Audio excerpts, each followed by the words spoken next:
And I'm going Okay. to put this. I'm going to post this on Nextdoor. You're sharing, right? Sorry, that didn't make any sense. You're a host, a co-host. You're sharing the hostiness with me, Yolanda. Me? Yeah. I can. No, I mean literally, like on there. Like, do you see the waiting room and stuff? Oh yeah, yeah, yeah. I can. Okay. No, I can let them in. I just couldn't tell if you could see who was in the waiting room or not. I can. Okay, cool. I'm gonna just admit all. Is that okay? All right, let's go. We can go ahead and get started. People come in as they come. Hi, everyone. Welcome. Hello. How are you? Good. How are you doing? Fantastic. Good. That's a good answer. Great energy. We're going to encourage people to have their cameras on Oh, okay, cool. Sorry about that. at the beginning. Yeah, not everybody can. But Okay. That's great. Yeah, I noticed with my students this morning, I didn't have enough bandwidth to keep it live. So, Jonathan, good to It see happens. yeah, I got my iPad. I can't get it on. good to see you as well, my friend. So if you want to sit down there, I don't have our face showing. Here, you can hold this. We don't need to have our face. I know that. So, All right, so we're gonna get started here shortly, and when we do, we're gonna get it on here. we're going. You just got muted. I'm sorry.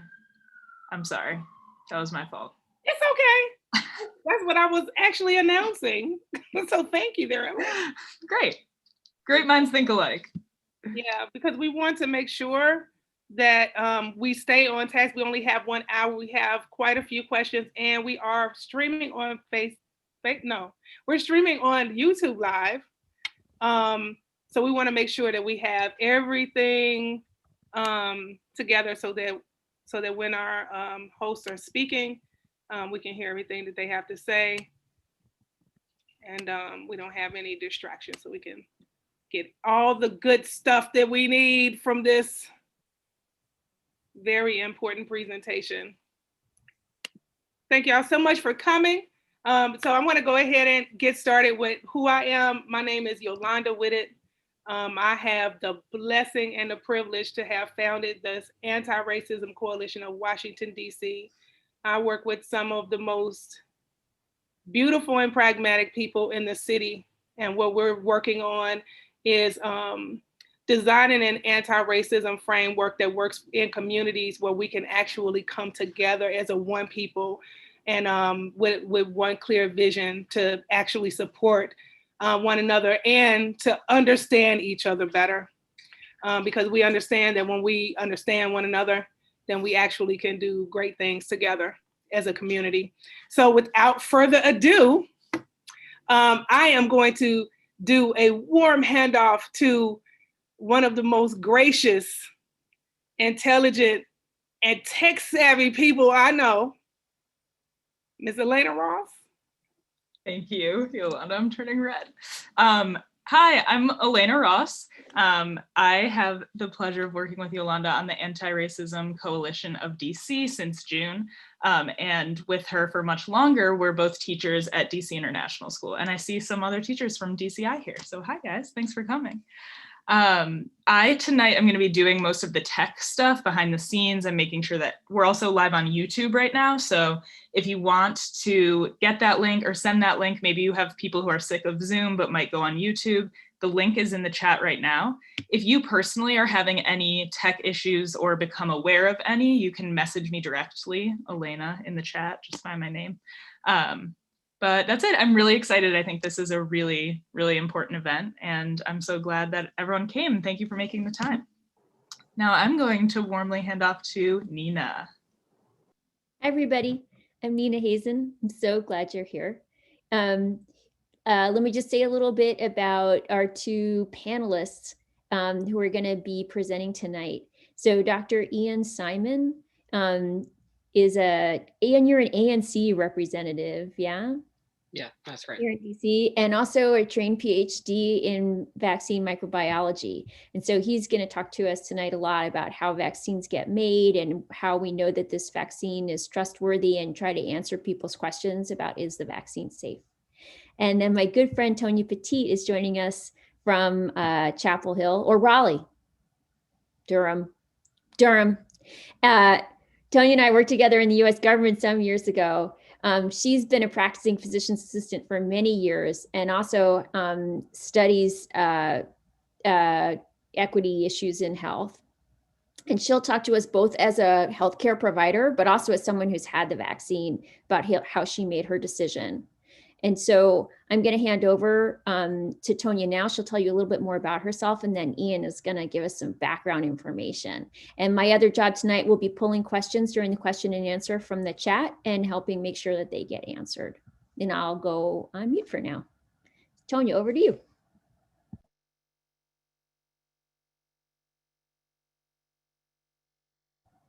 You're on mute. Thank you. I was being controlled and I wasn't allowed to unmute.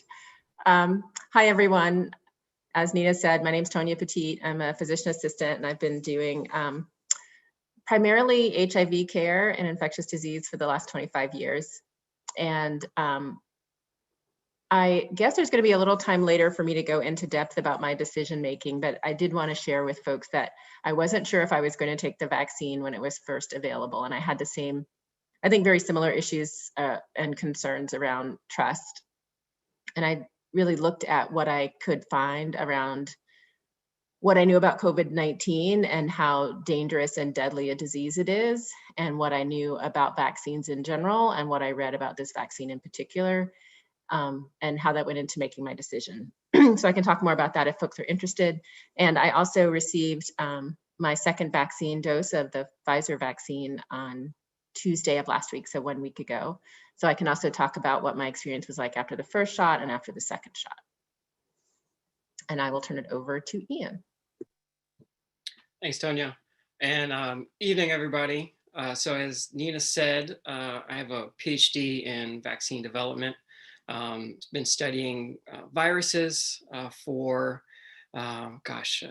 15 or so years, and then moved into more of the policies and practices around science.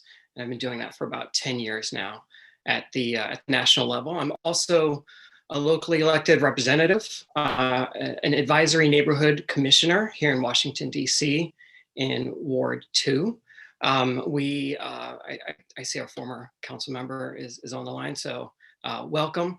And so what, both from thinking about COVID at a national level, at a local level, how it's affecting our neighbors, and then from the perspective of a scientist, it just, for me, just feels like I have been hearing many different types of questions from a few different sources. And so whenever I can, I just like to give a little bit of information, sort of the background. A lot of folks are really up to speed with the news and reading up on as much as they can from news sources, but sometimes you have to get into sort of the weeds and then pull up really some lessons learned. So I figured I'd start there. So as you all know, we have 2 vaccines that have been approved by the FDA for emergency authorization here in the US, and they've been rolled out ever since late December. Those 2 vaccines are made by Moderna and Pfizer, and they both use the same type of technology. By technology meaning just biology technology. A lot of folks have been thinking about, what's in that vaccine. Do they use eggs? Do they use the actual coronavirus? The answer to both of those is no. They also don't use any preservatives. So those vaccines are essentially made up of 4 simple ingredients, relatively simple ingredients. You've got what they call mRNA, which is a strand of nucleotides. It's what DNA encodes mRNA, and that encodes proteins. So this mRNA, and encodes the protein for the surface of the coronavirus, the spike protein. So that is wrapped up in lipids, lipid nanoparticles. Lipids are found in the membranes of every single cell in our body. So in fact, they're used because our bodies are so good at having our cell membranes keep what's in our cells and keep everything that's out of our cells. And so it makes a really good vehicle to deliver the mRNA. Then in addition to that, there's different saline solutions. So that will regulate both the pH and the salt content so that, you know, if once injected, it won't burn. For instance, if you think pouring like lemon juice on an open wound, right? The pH, extreme pH differences actually cause that to sting. So these saline buffers buffer that. And then finally, sucrose, sugar, just essentially sugar water is what makes up the rest of the vial. So those are the 4 ingredients to the vaccine. You know, people always ask me about how effective is it, how safe is it, and what are the side effects. So these 2 vaccines are very effective. They're some of the most effective vaccines that have been deployed, 95%, up to 95% effective. It takes 2 doses though to get there. After the first dose, it's about 50% effective. And then you need the second dose to make it 95% effective. The Pfizer and the Moderna vaccines were created separately. And so when you get one, you're asked to have the second dose of that same vaccine. So if you get the first dose Moderna, go ahead and make sure you get your second dose is also Moderna. There's no, there have been no studies and to see what happens if you swap them out. We really don't know if it helps, hurts in terms of effectiveness. So they just urge you to stick with the same manufacturer. Then you've got a third vaccine, which is just finished its phase 3 trials. That's the last phase before they go for approval. That's by Johnson & Johnson. It's a 1-dose vaccine and it has a little bit lower efficacy of the trial folks in the trials in the US. They were about 85% effective. But they are safe. And by safe, meaning they've been in the clinical studies, all 3 together, over 100,000 people have taken the vaccines. Only a handful have had some severe side effects. And then once investigated, you know, they went to the hospital, doctors investigated, they were found that those severe side effects did not correlate with the vaccine. Now, what we do know, though, is that in very, very rare cases, there are some folks that do have severe side effects, especially if they have a history of being allergic to other vaccines.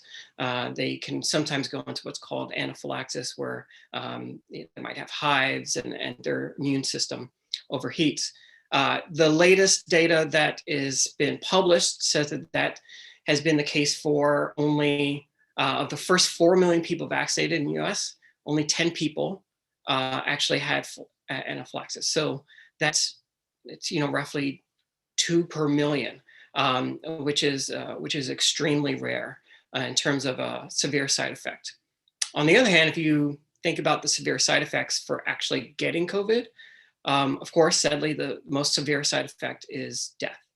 And the chances of someone contracting COVID and dying between the ages of 60 and 70 are about 1 in 10.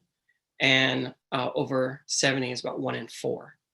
So the chances of the most severe side effect of getting COVID for vulnerable populations is 1 in 4, it will die, or having the vaccine and taking it as a preventive measure from those really severe effects of COVID is, you know, 2.5 in a million. And then even then, the severe side effect is a allergic reaction that can be treated right there when you get your vaccine.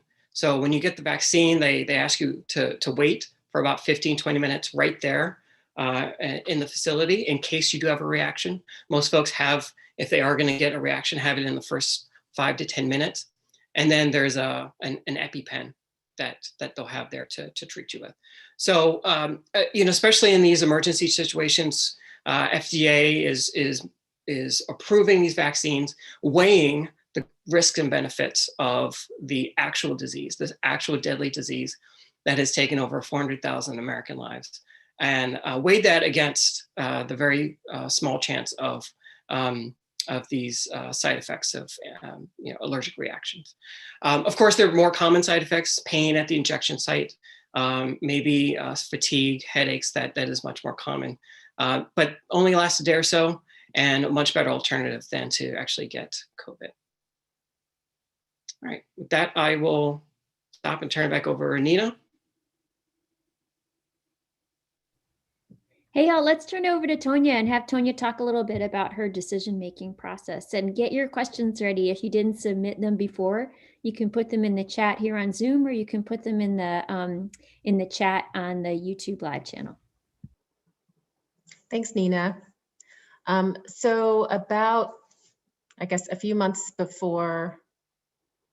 ago, or a couple weeks before the Christmas holiday, the vaccines became available at my workplace. And I think, like most states, our state, North Carolina, was vaccinating people according to priority lists. So number one was healthcare workers, and then number two was people over 75, and now we're at people over 65. So I knew that the vaccine was going to be offered to me as part of that group of healthcare workers first.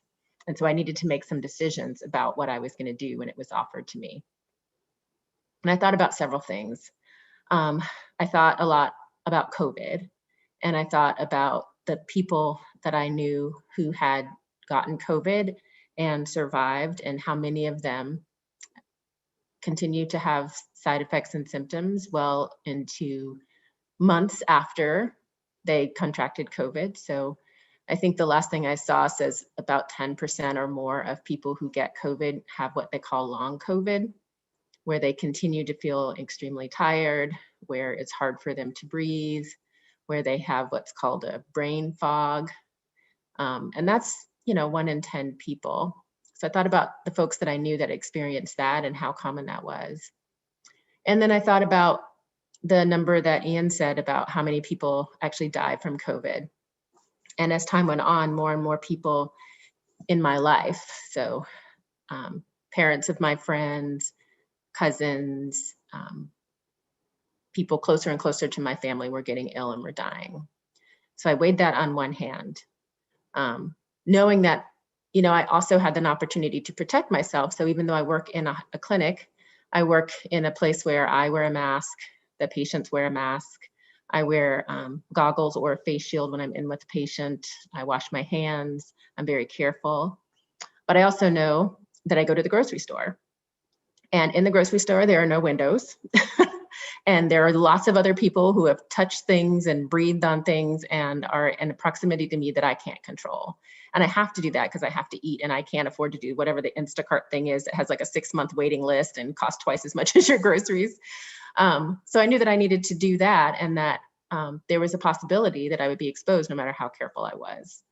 So that was on one hand. And then I thought, well, what do I know about vaccines in general? I know that I get the flu vaccine every year, and I never had any problem with the flu vaccine. I did know this is a different kind of vaccine, the mRNA vaccine, and I was very curious about that. So I looked up the woman who'd been researching mRNA vaccines for 30 years, and nobody paid her any attention, and all of a sudden she's super famous now. So I knew that there'd been many, many years of research that went into this kind of a vaccine. And then when the coronavirus epidemic happened, then there was a use for all of this research, and they translated that quickly because they had money and access that was given to them by the government to do it more quickly than typical research, which takes a long time because people are waiting to get money for this phase and then money for that phase and money for the next phase. And then I looked at how many people, this is before the vaccine had started being deployed, so about 40,000 people in one vaccine study and about 30,000 people in another vaccine study. And from what I had seen, no one had died, unlike all the people I knew who died from COVID. And I think the biggest concern people were talking about at the time was the Bell's palsy, the 4 people that had Bell's palsy. And I thought, 40,000 people and 4 people get Bell's palsy. Bell's palsy is not life-threatening. It's like one side of your face droops. It's not a stroke. I have an uncle who lived a great life with Bell's palsy. And I weighed that against the possibility of long COVID and of death. And I decided that it was worth it to me. And it wasn't without trepidation, but I went and got the vaccine, and the first dose was super easy. I actually didn't even feel the needle go in. I was like, did she really give it to me? Then I had to wait around for about 30 minutes and nothing happened. And then I went home and my arm was a little sore. So I was like, okay, I must have gotten it because my arm's sore. And then I got my second dose last week on Tuesday. And that's when I got what everybody talked about, the sort of immune system boost. I was very tired. My body ached. I wasn't really thinking as clearly as I wanted to be thinking, and I just needed to go to bed. And that lasted about, I'd say 24 to 36 hours. And the next day I was feeling fine. And a week later, I'm feeling fine. And I'm really, really grateful. I was telling folks on the call beforehand that just yesterday, I found out that 3 other members of my family died of COVID yesterday. And because I got vaccinated, my parents felt safe enough to get vaccinated, and my father's completed both of his doses, and my mother's completed one of hers and is scheduled for the next one soon. And I'm really, really grateful and feel like I have an opportunity to keep my parents with me as long as I can, with less worry about them losing them to COVID. And I'm going to stop talking now because I'm going to cry. So putting myself on mute. This is a tear-friendly space, but I just want to open now to questions. And again, just to say, I'm so glad everyone's here and you're all very welcome. And our particular priority in this event is to make sure that African-American Black residents of DC and of the nation get a chance to ask their questions. And so I would just ask people to be thoughtful as you post questions in the chat. And the first one I see is from Natalie Bacon. So if a person has had COVID, do they need to take the shot? This is, I think, a big question for a lot of people. And we'll also just emphasize that neither Tonya nor Ian is here in their medical capacity. So this is something you should definitely talk about with your provider, but they can certainly give you their sense of that question. You want to try it, Tonya? I can, although I'm sure Ian has the same answer. The current guidelines is that even if you've had COVID, that it doesn't make you ineligible for the vaccine. So I think at our clinic, we just talked about this morning. We have a Tuesday morning huddle before a clinic, and we talked about folks who've had COVID and how long they should wait after they've recovered before they get the vaccine. So it's definitely not a contraindication. There's just a question of how long do you wait afterwards. I don't know, Ian, if you want to add more super virology to that. Yeah, no, couldn't have said it better myself. I think the only added wrinkle, and it's a wrinkle, it's not a yes or no answer to this, is I think this last week a new study came out comparing the immune response that folks, for some of the first folks that have gone through the trials, their immune response was a slight bit stronger than the immune response generated by folks who got COVID sort of naturally. And so it's a small study, only dealing with maybe a couple hundred folks on each side, but it does appear that getting the vaccine will give you could give you a more protective response. So it might be a good idea to talk with your doctor and then go ahead and get the vaccine if recommended. Yolanda, you want to tee up the next question? Yeah. So thank y'all so much for answering those questions. That question. So I have a question from, these are the pre-submitted questions. What is the difference in the antibodies I have now after my COVID illness and the antibodies generated by the vaccine, i.e. protection factors, length of time of antibodies in the blood, etc.? And either of you can actually answer that question, whoever wants to jump in. Oh, that's an Ian question for sure. Yeah, thanks. So, so from what we've seen, when you get the first dose, so we said it's about 50% protective. That's going to, I guess, the protection generated, which is most often people have seen that's antibody protection. So it's proteins that are circulating through your body, kind of searching for virus to neutralize it, clamp it down. That peaks around 2 weeks after you get your injection. And then you wait another 7 to 14 days, you get your second dose. And the peak of your response will be, I think, 2 weeks after that. And then you should be really, really well protected. Again, the first two vaccines are up to 95% protective. Now, what we mean by protective and what these studies showed was essentially protecting people from getting ill, from getting sick enough that they have to go to the hospital, not protecting them from getting the virus, right? So it's not a total repelling of the virus out of your body. Be gone, virus. It's more of a, if you get it, you will tolerate it as if it is nothing special. You can go on with your day. You don't even notice you might have it. And then your body will eliminate it quickly, probably so quick that you may not show up if you get a COVID test 7 days, 10 days, 14 days after. But that's sort of what that protection means, is that you're protected from the worst effects of COVID. And there was like a third part to that question. I forget it already, Yolanda. Okay, yeah, sure. Pull that question back up. So the last part is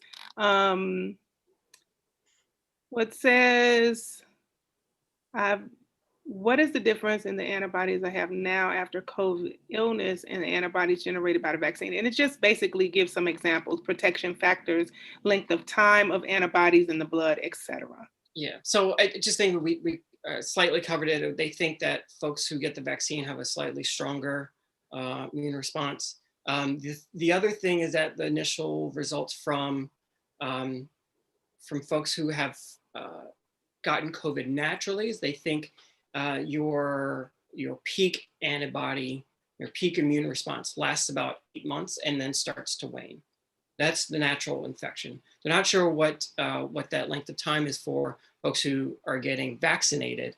Likely longer, but we're still not sure. You haven't had enough time yet to track those folks who are continually being tracked and monitored, and go see doctors to make sure there are no side effects, but also to make sure that they understand how long the protection lasts. So that's still to come. Thank you so much for that. So I'm going to I just got another question in the chat. So it also has to do with the long-term effects of the vaccine. Is there a way to anticipate possible long-term consequences? And it says, I'm concerned about the long-term effects of the vaccine.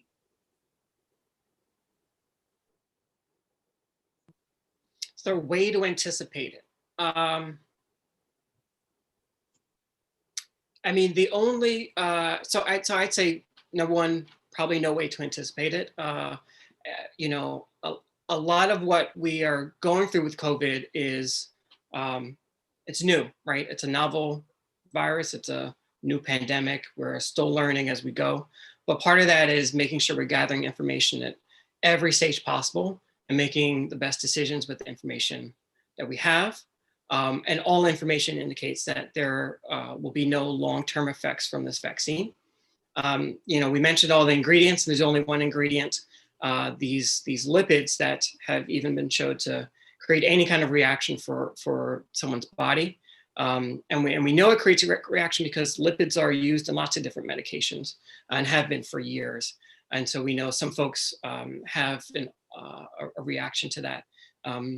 But it doesn't, I mean, with all those folks, those reactions to lipids don't have long-term effects, or there's no data to suggest they have long-term effects. So I'd say there's no data to suggest that there'd be long-term effects here.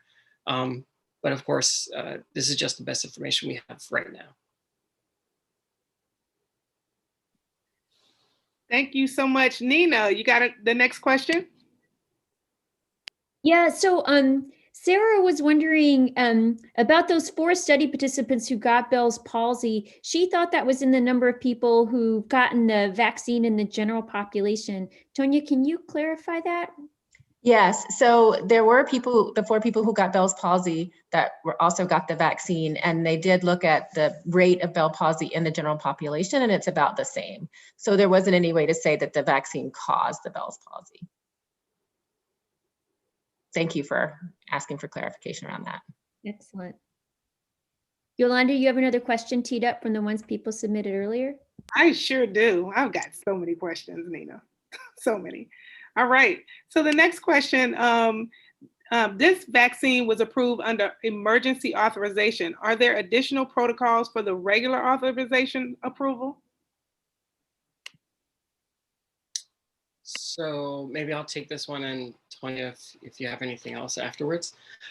So emergency authorization from the FDA is essentially just a process by which the FDA kind of sets the standards by which they will even entertain seeing any data about a clinical trial. Those standards are not lower than normal, but they are essentially teed up ahead of time so that you know, the vaccine manufacturers know exactly how many folks to enroll. They know exactly how long they need to take out these trials.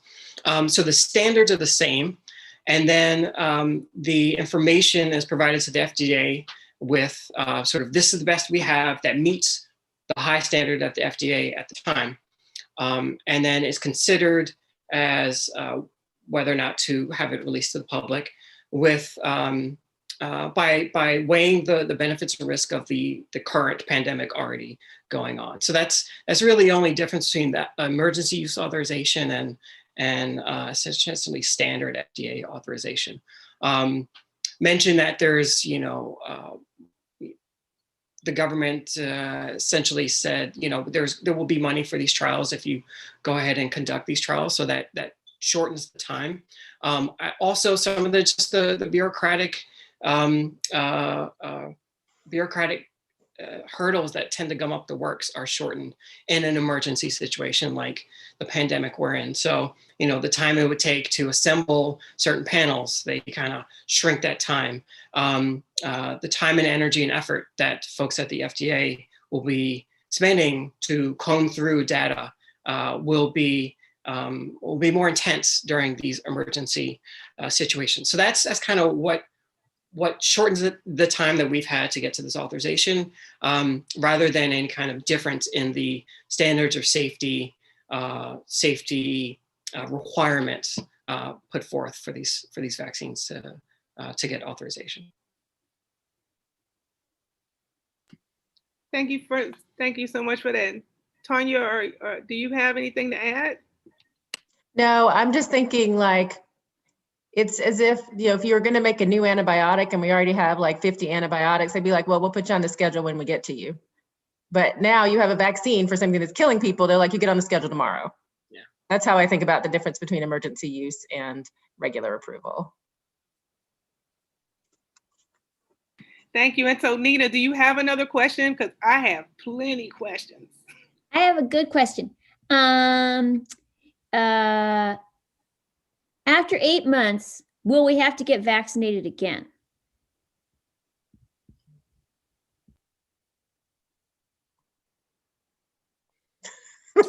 It's like, It is.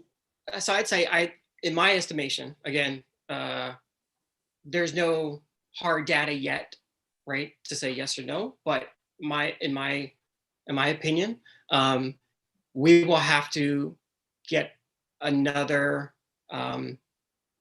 We will be seeing this virus, as you guys have kind of been reading in the news, different variants coming out, and we've been seeing the virus change a bit, not to make it more lethal or anything, which is great, but it's changing transmissibility. So I think it's likely that we will, as a population, be seeing the need to get another vaccine, another round of vaccines, probably one dose if you already had the first two from the one this year. Right, we might be seeing this kind of like the flu, that every year you would have to get not only a flu shot, but also a COVID shot.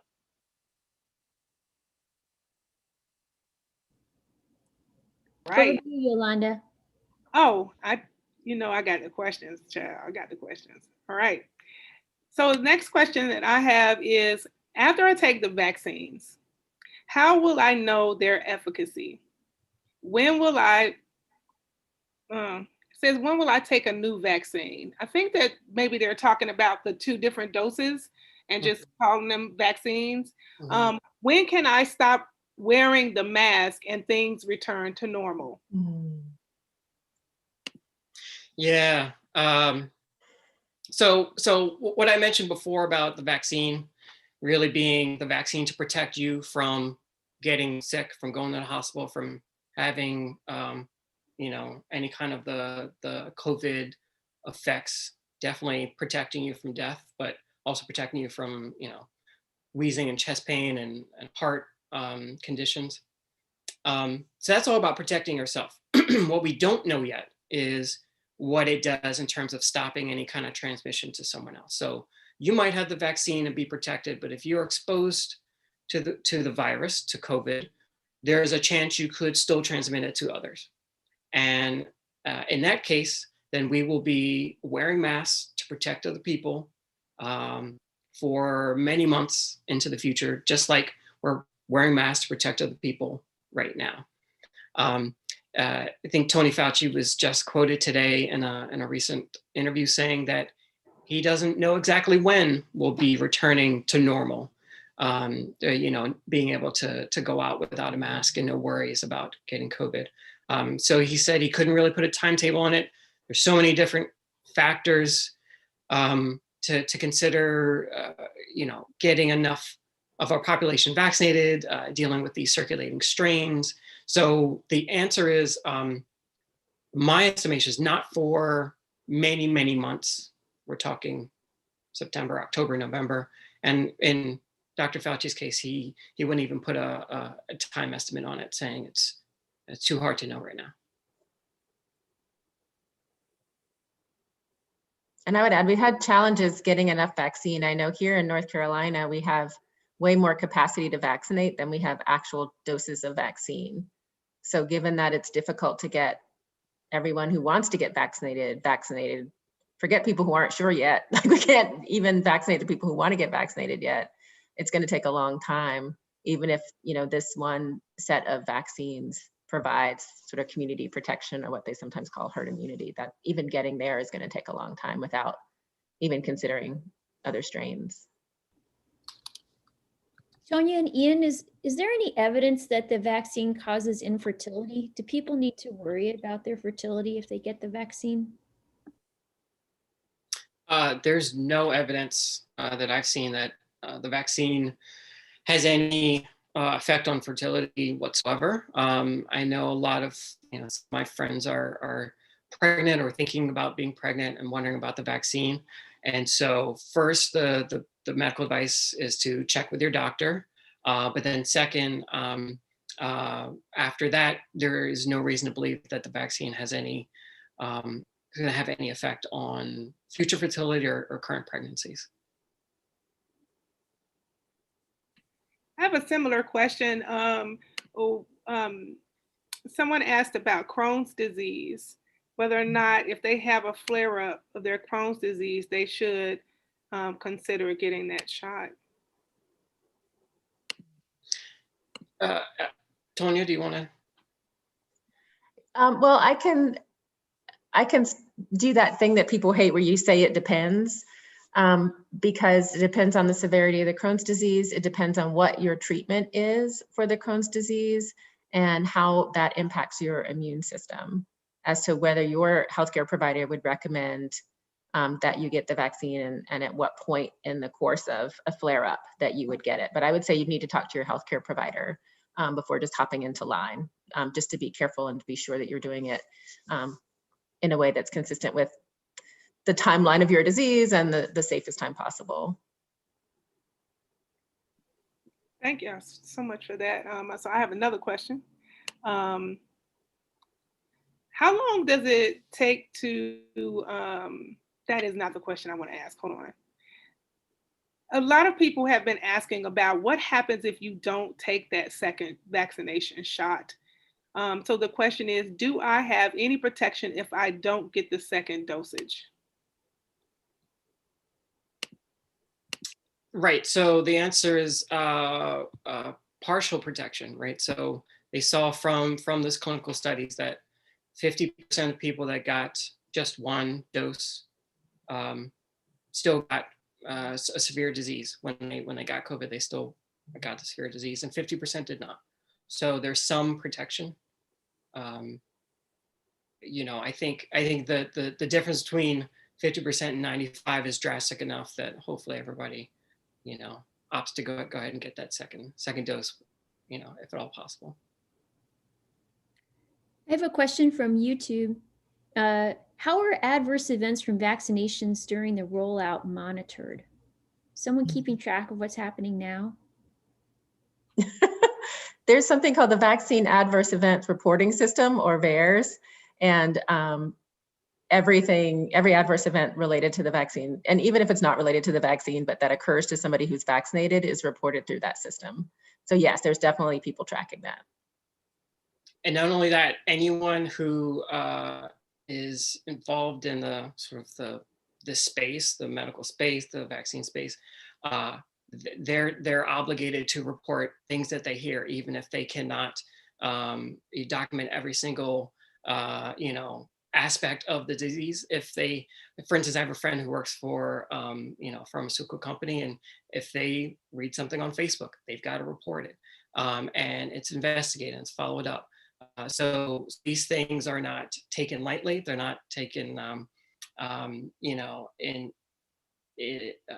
just willy-nilly. It's really taken seriously, and medical professionals and healthcare providers take it very seriously. If they're hearing about some adverse effects, they're reporting them. And I think, Yolanda, you should say out loud what you put in the chat, because I think that's important for people to know. Are you talking about, that's where I did my research before I got the vaccine? VAERS? I went to the CDC's website, and then I went over to, what is it called, VAERS? Yeah, I went over to their website and I read, because I have anaphylaxis. So I usually carry 2 EpiPens with me. And every time I get the flu vaccine, I do have a mild reaction. It's a itching like in my muscle. And so I was concerned about the anaphylactic shock, because I do have that problem. I got my vaccine on Saturday. I had absolutely no reaction to the vaccine. I just want to say that. And I think it's good to know that the information is available to people publicly. Like, you can go to the website and look it up yourself. Yeah, it actually tells you what the people were allergic to before they had a reaction and all of that. It's very clear. I have another question. Can you give an estimate about production of the vaccine, and what are expected figures for those of us in the general population that may receive the vaccine summer 2021? The easy answer is no. Cannot give. I am sitting here with everyone else trying to figure out when we can get some of these vaccines out to the general population. You know, I can give some insight on a couple of the bottlenecks that we've been seeing. So I think that there's probably a bottleneck in terms of each state has its own different system that they sign people up and kind of do that. That's one bottleneck. There's a bottleneck in terms of these first 2 vaccines, the Moderna and the Pfizer, have to be stored at very cold temperatures. So Pfizer has to be stored at freezers that go down to you know, -70 degrees Celsius, and the Moderna is -20. So these are very cold freezers. These not your typical, you know, freezer in your refrigerator. So that makes the transportation and the storage and where you can store, what facilities have those right types of freezers, makes it a little trickier. What we'll see as the year goes on, and as more of these different types of vaccines start getting approved, proven to be safe, effective, and approved by the FDA, for instance, the one from Johnson & Johnson, that one, the third one, can be stored at refrigeration temperature. So you can now have many more sites storing, and you can have just regular refrigerated trucks transporting it, and that might make some of these pinch points a little better going forward.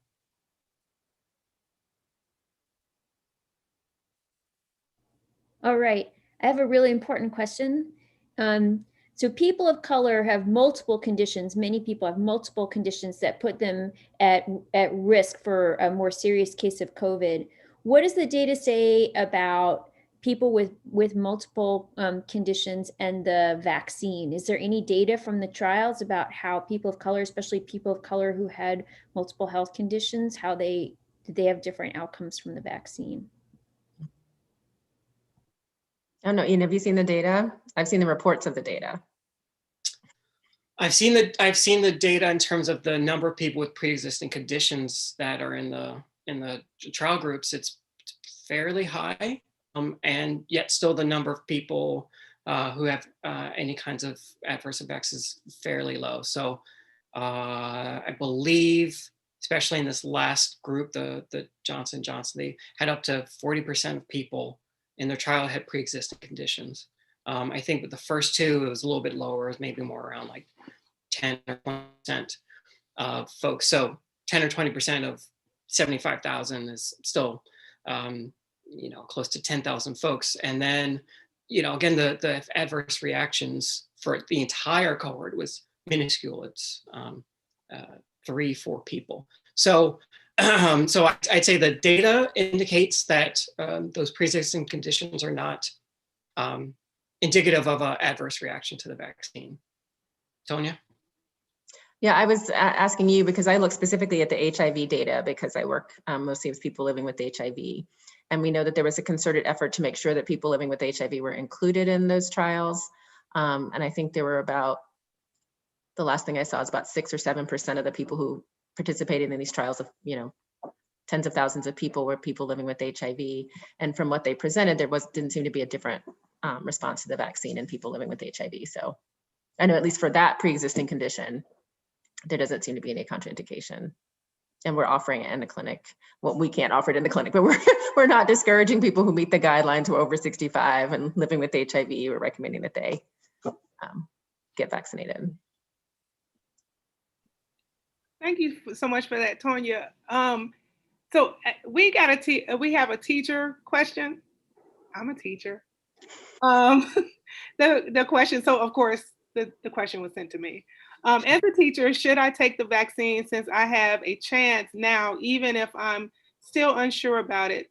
So I want to pose this to the panel, and then maybe I'll just kick back with like a sentence about why I got the vaccine, my first dose. If you didn't hear it, I'm not sure if that person was on when I said what I said. Who wants to take this one? Go ahead, Tonya. Well, I was thinking Yolanda should take it. She's a teacher. I'm not a teacher. Well, I appreciate it. This is, of course, it's coming out of my mouth, so it's my opinion. We teach, we're around children. Children cannot get this vaccine. I really think it's important to be vaccinated. We're eventually going back in the building. Y'all know they're not gonna keep letting us stay at home. Stop playing. My decision to do it is just what the panel has been saying all along. It's like, I cannot afford to get COVID-19. I can't afford to risk giving it to my children. I can't afford to not live through or to have any pre-existing conditions related to COVID-19. So I got it. I think it's a good idea for every teacher to get it. I do not want to tell anybody. I really want to encourage people to get the vaccine, but I also want you to be able to have your own mind and make that decision yourself. I can tell you that only thing I had out of it was a sore arm. And so, and I feel a lot safer after getting it, because I was actually really scared before I got the vaccine. I just did not want to get COVID. So I hope that does help you, but eventually they're going to make us go back in the building. I mean, eventually it's going to be a fight. And so my thing is, I don't want to have to engage in a big fight. We're going to have to go back to school. Kids need us. So, but you will have to make that decision for yourself though. I think it's best that you make that decision. Yeah, I was going to say in North Carolina, unless you meet one of the other criteria, that it's not being offered to teachers, and the North Carolina Association of Teachers There was one on the radio who runs the North Carolina Association of Teachers, I think, who was beautifully passionate about demanding that teachers have access to the vaccine before they go back into the classroom in order to open schools. And I trust her to know what she's talking about. You know, I agree with you, Yolanda. I really feel like I'm not here to convince people to do things. I'm here to, you know, share my experience, and Ian to share his knowledge around what we know about the vaccine so people can make informed decisions, and decisions based on information instead of fear and rumor. And then whatever that decision is your own. Yeah, that's so true. You echo my sentiments perfectly. I think Nina has another question. What say you, Nina? 2 questions. I'm going to tee them both up because they're kind of related. So one is it true that these vaccines are like the most effective in history? Is that hype? Like, how do these vaccines compare to the other vaccines that we get when we're kids, like mumps and measles and stuff like that? And the other question is, are these current vaccines, the Pfizer and the Moderna that are out there right now, what do we know about how effective they are against these variants that we're hearing about, these other types of COVID? So maybe I'll start. So the answer is yes, they are some of the most effective vaccines that we've seen. You know, I think we have to go back to probably vaccines like smallpox and yellow fever and things where diseases we eradicated them because our vaccines were so good. You know, the vaccines themselves have been proven over decades to be the most effective public health intervention in history. You know, we don't have smallpox running around. We don't have yellow fever just running rampant. We don't have polio running rampant. It's those are things that killed millions of people, that crippled hundreds of thousands of children, and that's those things are long gone, and they're long gone because of vaccines and effective vaccines. So yeah, so these are at 94, 95%. They're highly effective. I'll be honest, I was surprised at how effective. Typically in the last few years, if you could show something was 80% protective, you know, that's a rock star vaccine. The typical flu vaccine that we've been manufacturing for the last few decades have waned somewhere between 50 to maybe the best ones 65, 70% effective. I mean, flu is a totally different disease, but I'm just giving you a sort of a baseline of what we've been used to in the medical space. So to have something that's 95%, yeah, it's great. The answer about how are they comparing to these new strains? So it's early days. These strains have just been sort of identified and sequenced in the last few weeks, and just trying to figure out which ones of these vaccines are going to still protect us. It appears that it's a hodgepodge. So the sort of the variant that they first saw that was coming first sequence in the UK, these vaccines appear to be very protective against. But we're not sure about other variants that are circulating now. And with the new vaccine, the Johnson & Johnson, it's great against the variant that we have circulating here in the US. It's not so great against other ones circulating. So we're still gathering data. They're still doing those studies. They're still trying to figure out how protective the current Moderna and Pfizer vaccines will be against other variants. Right. Excellent. Thank you so much, Ian. Paul had a question that I think is really important. Should people with autoimmune illnesses like multiple sclerosis get the vaccine? They should be talking to their doctor about whether or not they should be getting the vaccine. Yeah, I agree 100%. I think just that diagnosis alone is not enough information to make that decision. And that talking to your healthcare provider who knows you, who knows the course of your illness, who knows what treatments you've been on, and knows the status of your health is really the best way to make that decision.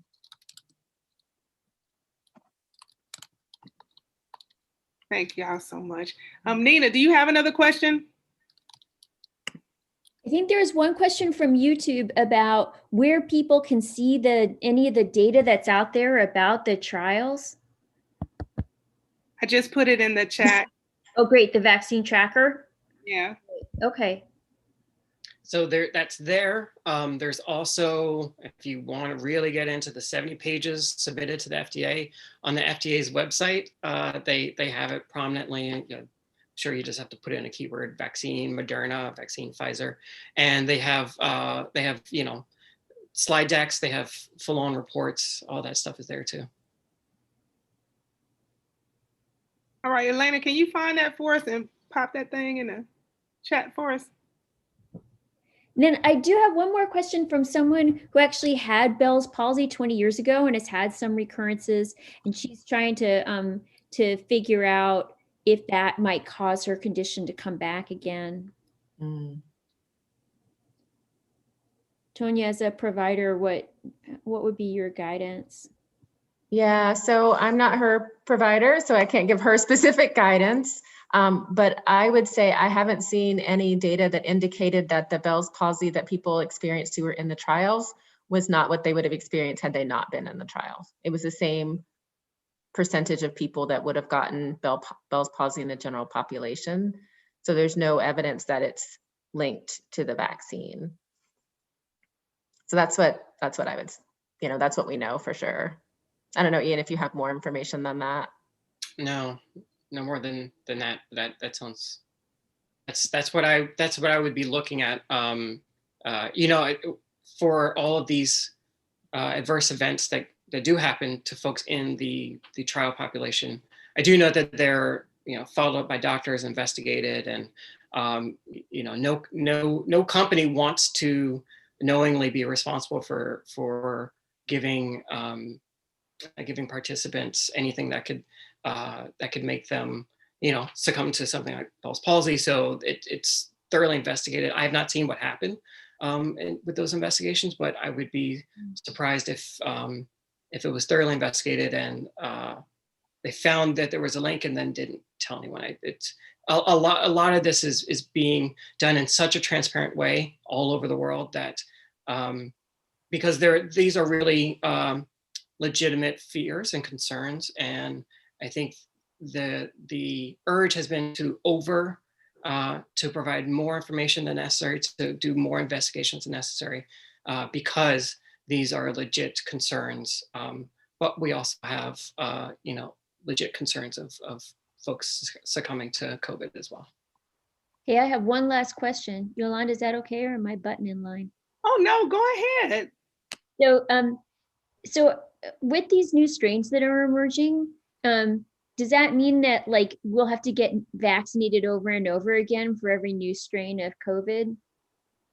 And is that healthy? Is there a risk of having to get a lot of vaccines? So my opinion, I think it's too early to tell whether or not we're going to need to get these vaccines over and over and over again. What I will say is that the sooner we can get everyone vaccinated, the sooner we can have this virus stop replicating rampantly throughout the population. And that means the lower number of strains that we will have circulating, the lower number of variables that we have not thought about and we're not vaccinated against. So key is, let's all get vaccinated as soon as possible, fully informed, but clamping down on this virus being able to replicate, being able to mutate. And once that's done, then hopefully we won't need any other vaccines. We can just nip it in the bud. Right. So you were saying the more people who are vaccinated, the fewer of these new strains we will see. Yes. And I'll put it in other words, because I'm like a really plain person. Every time the virus makes copies of itself and or what we call replicate, it changes a little bit. And some of those changes don't make any difference in how well the vaccine can prevent infection. And some of those changes are big enough that the vaccine may or may not work.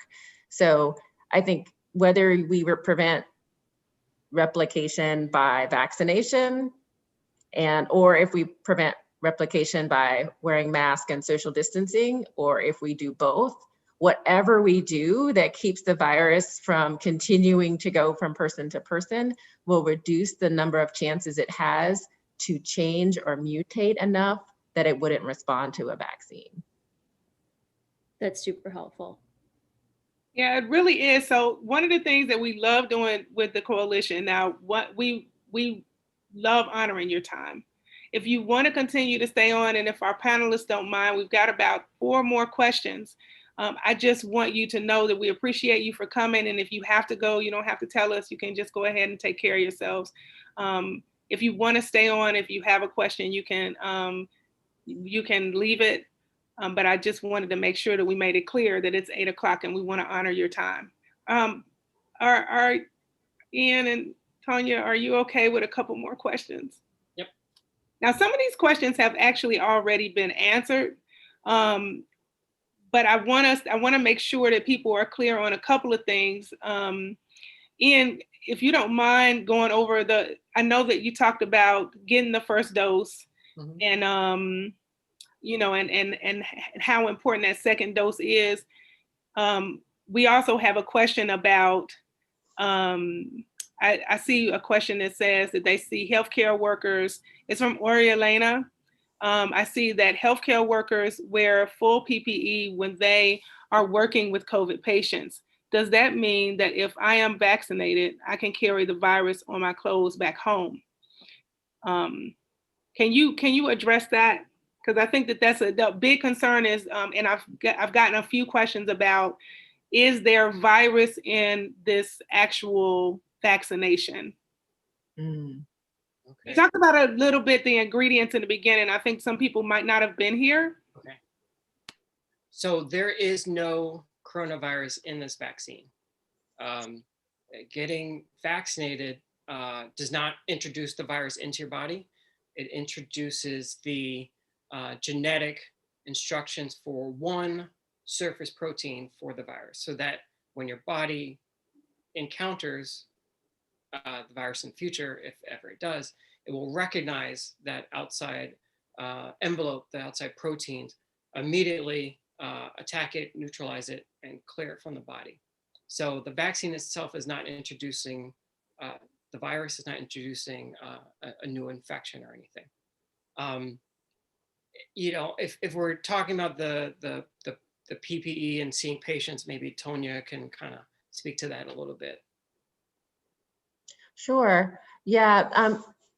Healthcare providers wear full PPE when we're in the health facility to prevent transmission to ourselves, to be honest. But there isn't, I think early in the pandemic, people were very concerned about bringing home COVID, like on their shoes or on their clothes. But experience has taught us that there haven't been cases of COVID being transmitted that way, that it really is a respiratory transmission of a virus. So there's not that main concern. Nonetheless, I'm a person, if I've been at work all day and I come home, I want to change into something that's not what I've been wearing in a hospital all day long, typically. So I think that's a natural desire, but there isn't concern about bringing COVID home on an inanimate object. Thank you so much for clearing that up. I have a question that has a little bit of a narrative to it, and I wanted to save it for the end. My 78-year-old mother has been able to stay fairly isolated since the beginning of the pandemic, and myself and my partner take care of all of her shopping and transport her to medical appointments as needed. I know that she is allergic to both heparin and I guess this is Boston, I'm not sure, it's a medication. Given that she struggles with anemia, pulmonary hypertension, and 4 different heart conditions, I frankly think she may be safer as is versus taking a chance of being one of the rare ones to have an allergic reaction to the vaccine. Is there a reason I shouldn't wait until there is a one-shot vaccine readily available for her? Tonya, do you want this one? Sure. I was like, I have lots of thoughts. And I'm going to not give advice because I don't know this person, but I'm thinking like, if this was my mother and I was in the same situation, and I do have parents with chronic conditions, that I worry about, and I do take them to their healthcare appointments. And part of my fear actually was, as a healthy person who might have acquired COVID and not had any symptoms, that I could be bringing them COVID unknowingly. So I was terrified. They were always making fun of me because I'm like masked up and, in the car with them, and they're just like, relax. I'm like, I cannot relax because you are my parents and you're the only two I have. I want to keep you. And so I think if my parents had that many chronic conditions, and I needed to take them outside the home for any reason, they would be exposed to me and anyone else they're encountering at their medical visits. And I know people are being super careful. I know they're doing bizarre things like checking their temperature, which I don't understand, because we know that half of COVID is transmitted from people who don't have symptoms. So I think it's a beautiful gesture, but doesn't tell you that the people who are in the waiting room with you don't also have COVID. I would want my parents to be vaccinated because I would know when they got the vaccine, there would be healthcare providers there. They would be asked to wait for a certain period of time. They told me to wait 30 minutes. I waited an hour because I was checking my email. You can stay there as long as you want to be monitored, and that people would know immediately what to do if there was a reaction. And I would feel much safer with that than worrying about my mother or father potentially getting COVID with all those underlying conditions and being pretty certain that they would have a very low chance of survival if they did. That's how I would make that decision. I don't know, Ian, if you want to speak to your thoughts. Yeah. I mean, I would echo everything you said. I have the same fears for my own family members. And hearing a situation like that, it's funny. My fear would be the exact opposite. I'd be the exact opposite. If ever they did encounter COVID, probably from someone who they trusted who did not know they had it, because 50% of people get it not knowing someone else is asymptomatic and they're giving it to them. Right, chances of survival are very low, which is the complete opposite, because I think the chances of just an adverse reaction are extremely low. Chances of survival if they get COVID are going to be low. Chances of death are high. So I'm starting now because I'm a little thrown off by that. But I would just say I totally agree with you, Tonya. Right. Thank you all so much. There are two more questions, and then I think that we can close this. There's one has to do with children. How are children under 18 protected when they can't take the vaccine, as many areas want to open schools in March, well before everyone is vaccinated? So this is probably a good time to talk about vaccinating children, those under 18. So from everything that I've read, they are either sort of arranging the trials right now, or in the early stages of trials for children.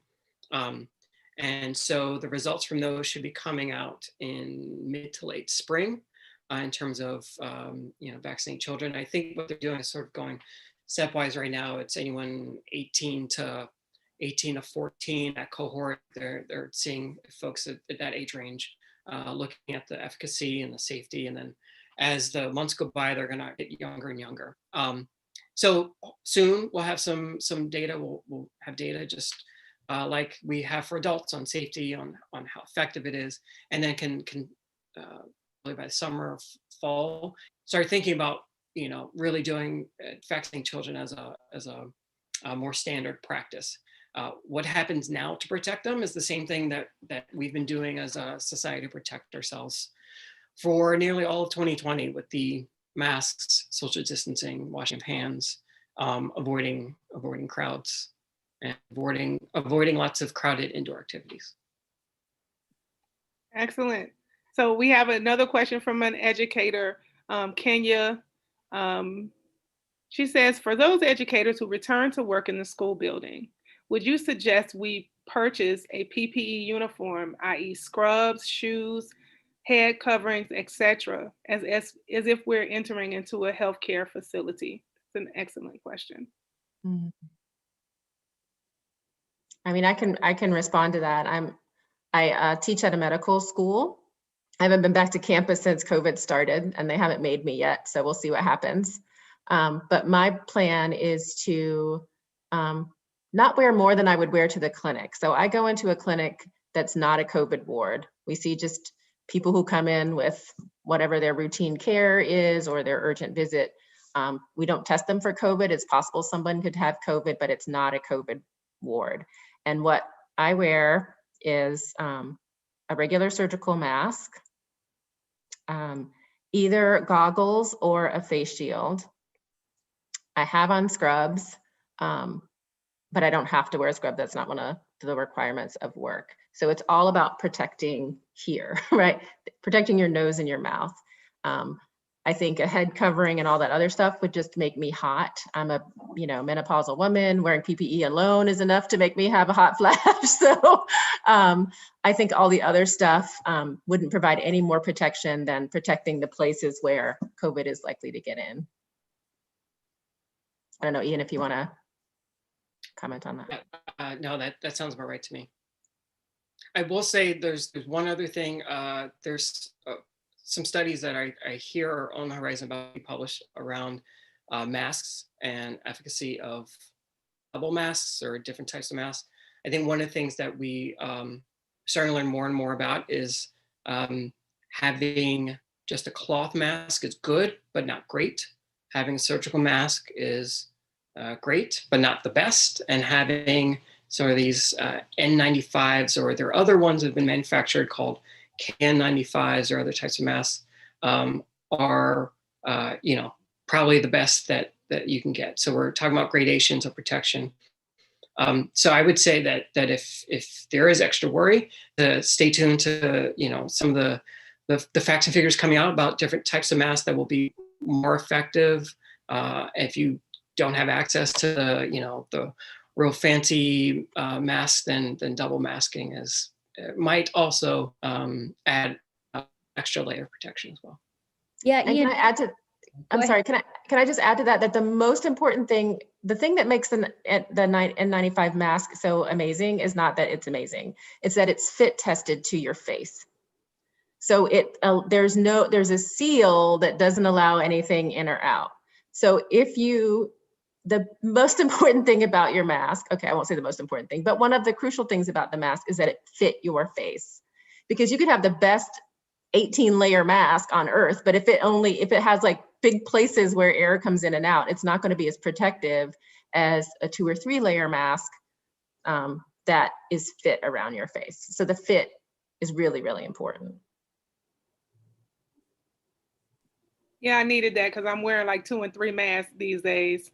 I am for real. I would say, and I heard this from the infectious disease head of our department. He's like, one good fitting mask that doesn't allow air around is better than multiple poor fitting masks that allow air around. I'm gonna have to get me a mask fitted now. So we have a couple of questions, but one of them has to do with the reaction. And I know, Tonya, you talked about having a little bit of a reaction with your second dosage. And then we want to talk about, there's this one question I've been waiting to the end to ask from a white person about how to influence people of color to get the vaccine. The first question is, Paul said, I took the first dose of the Pfizer BioNTech this Saturday with no reaction. Will there be any reaction or effect on my second dosage? I don't know. About 40 or 50% of people will have a reaction on their second dose. I didn't have any reaction after my first dose, just like you, Yolanda, and like the other person. I was like, oh, well, then I started worry, like, is my immune system doing what it needs to do? But then I was reassured because after my second dose, my immune system communicated with me that yes, it is active and doing what it needs to do. So I'd say you have like a 50-50 chance on the second dose of having a reaction. But I've never heard of anybody having symptoms that last more than a few days, even if they have a reaction. I think this last question is important. And I have my own opinion. So it would be very interesting to hear from the panel. How do you recommend speaking with vaccine skeptical members of the Black, Indigenous, people of color community about the merits of vaccines and the benefits of being vaccinated? Note, I am a white male. I don't have data, I have feelings. Can I share my feelings? What are your feelings? My feelings are complicated, but the first is that it's really, unless you run the health department, which maybe you do, it's really not your responsibility to like make people do things. I think, and even as a healthcare provider, when I see a patient who I have a one-on-one relationship with and my job is to promote their health, I feel like it's a relationship in which my job is to give them all the information they need to make an informed decision. And it's sometimes people don't make the decision I think they should make. And it's still their lives and they get to make that decision. So I think if you're somebody who wants to help promote the vaccine, I think the best thing to do is to share information, help people know where they can go and get the information themselves. It's not filtered through somebody else that they may or may not trust. And then allow them to make the decision that's best for them based on their access to good information. Those are my thoughts. I can appreciate that. Elena said feelings are data. Thank you. Ian, would you like to add anything? Yeah, so I think the other piece I would add is, yes, I like the idea of, not necessarily your job to be forcing people to do anything. Speak with the data that you have, find the data. I think, well, in addition to that, I think it's helpful to learn for ourselves where these fears are coming from and what they're based on. So for instance, if someone who's Black and is, for instance, fearful because they say, oh, because of the Tuskegee experiment, go ahead and find out what the Tuskegee experiment was all about. Learn about that. Learn about where that fear comes from. Learn about how that fear has actually been distorted over time and what the Tuskegee experiment actually was or was not. It was not the government giving Black men syphilis, for instance. It was a totally different atrocity where they found Black men with syphilis and didn't treat it. But understanding where those fears come from is also just as important, I think, as finding where the data comes from on these current vaccines and how the alternative to a 1 in a million chance of having an adverse reaction is a 1 in 4 chance of death. Understanding that, communicating that, but also and understanding where the real fear is based. There might be some distortion over time of that fear, but how that there's a legitimate thread that runs through that. I think that's also really helpful. Yes, I agree 100%, Ian. And I would say, even if people don't mention Tuskegee, they know about their own experience getting healthcare. And they know that when they have pain, their pain is not seen as legitimate. They know that they are treated differently than perhaps other people who go to get care. And that we can't pretend like that's not true and that doesn't inform how people make decisions about what they trust and don't trust about healthcare. We have to start from that place, I think, and acknowledge that. Otherwise people won't, you're saying like what I see every day is not actually what I see every day, and I'm never going to believe you. Yeah, y'all said everything I was feeling and so much more. Thanks for dropping that knowledge about the Tuskegee experiment. I really appreciated that. So I think that it's good to bring this to a peaceful conclusion. I really would like to do more of these if we can in the future, not so distant future. If you have more questions, you can actually, we have I think that the link is in here, but if not, we'll put the link in here for our questions. And then, we might just harass Ian and Tonya a little bit to answer a few more questions. Is there are there any last words anyone would like to say before we leave? I want to say thank you for doing this, for providing a forum for community to ask questions and get them answered. And I think it's hard for people to get answers to their questions that they trust. And so thank you for that leadership. And I'm gonna get real country and be like, thank y'all for coming to answer those questions, because I couldn't have did that. And thank you, all of you who came or watched us on YouTube. We really appreciate your time, and we hope that this was something that was helpful, if not pivotal, just helpful. Thank you. And your excellent questions. Thank you for your excellent questions. Yes. Yeah. Thank you, Nina. You're so amazing. All right, y'all. Have a nice evening. All right. Good night. Good night. Bye, everyone. Bye. Have a great night. Good night.